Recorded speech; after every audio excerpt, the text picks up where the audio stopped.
ये कहानी सच्ची घटनाओं से प्रेरित है और आपको रोमांच से भर देगी। दोस्तों, मैंने हिंदी हॉरर और रहस्यमयी कहानियों के लिए अपना YouTube चैनल शुरू किया है।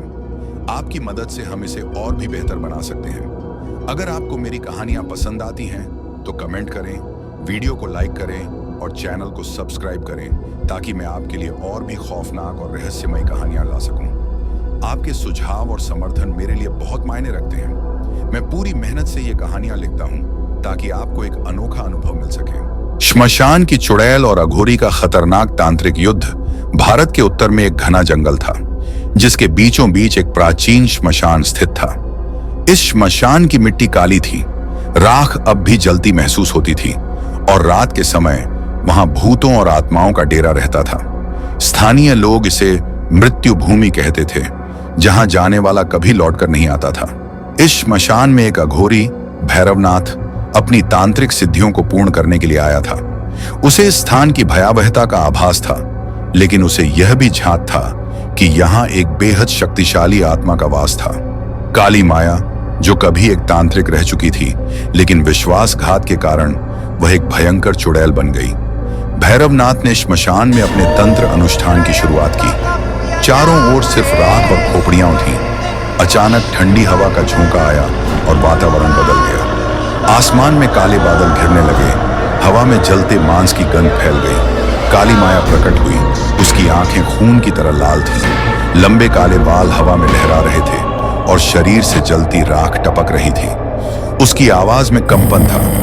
कौन है जो मेरी शांति भंग कर रहा है?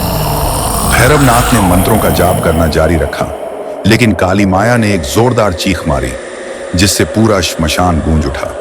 उसकी चीख के साथ ही श्मशान के कंकाल और अधजले शव जीवित होने लगे।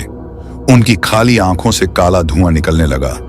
काली माया ने अपनी आत्माओं को भैरवनाथ पर छोड़ दिया, लेकिन अघोरी ने काल भैरव स्तोत्र का उच्चारण किया। श्मशान की आग भयंकर लपटों में बदल गई। हवा में तैरती आत्माएं तड़पने लगीं।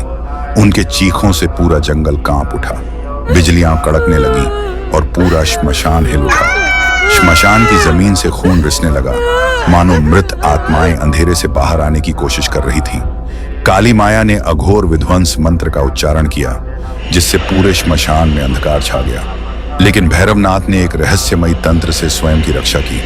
गहरे रहस्य और भूतिया घटनाएं कहानी आगे बढ़ती है, और हम जानते हैं कि काली माया सिर्फ एक चुड़ैल नहीं थी। वह एक समय में भैरवनाथ की ही शिष्या थी। उसका अतीत खौफनाक था। उसके ही गुरु ने उसे धोखा देकर इस श्मशान में एक पिशाच बनने के लिए छोड़ दिया था, और अब वह बदला लेने के लिए यहाँ थी। उसकी शक्ति हर बीतते क्षण के साथ बढ़ रही थी। कई रातों तक चलने वाले इस तांत्रिक युद्ध का अंतिम चरण और भी भयावह था। श्मशान की जमीन फट गई और उसमें से लाखों तांत्रिकों की आत्माएं निकलने लगी। राख से एक विशाल राक्षसी आकृति निकली। काली माया की चीखें गूंज उठीं और उसने अपनी अंतिम शक्ति झोंक दी।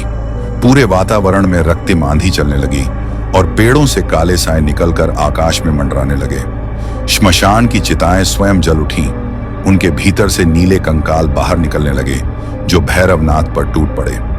भैरवनाथ ने अघोर महाकाल तंत्र का प्रयोग किया। अचानक पूरे श्मशान में सुदर्शन चक्र जैसी अग्नि लहर दौड़ पड़ी, जिसने काली माया और महाकाल पिशाच को चारों ओर से घेर लिया। श्मशान का हर कोना भयावह चीत्कारों से गूंज उठा, लेकिन तभी एक भयानक रहस्य उजागर हुआ। काली माया केवल एक शापित आत्मा नहीं थी, वह रक्त पिशाचिनी थी, जो हजारों वर्षों से अपनी शक्ति समेटे इस श्मशान में कैद थी। अब जब भैरवनाथ ने अंतिम तंत्र प्रयोग किया तो वह पूरी तरह मुक्त हो गई। उसकी आंखें दहकते अंगारों जैसी हो गईं और उसके शरीर से आग निकलने लगी। भैरवनाथ को अब अपना अंतिम बलिदान देना पड़ा। उसने अपने रक्त से भस्म रेखा खींची और महाकाल यंत्र का प्रयोग किया, जिससे पूरा श्मशान एक तांत्रिक चक्र में समा गया। श्मशान जल उठा और उसकी राख आकाश में समा गई। काली माया की चीखों ने अंधकार को चीर दिया और वह अग्नि में समा गई। भैरवनाथ की आत्मा भी मुक्त हो गई, लेकिन उसकी शक्ति अब श्मशान की राख में समा चुकी थी। और जब धूल शांत हुई, श्मशान खाली था, लेकिन हवा में अब भी किसी की धीमी हंसी गूंज रही थी। कहीं कोई ताकत अब भी जीवित थी, जो अगले अघोरी का इंतजार कर रही थी।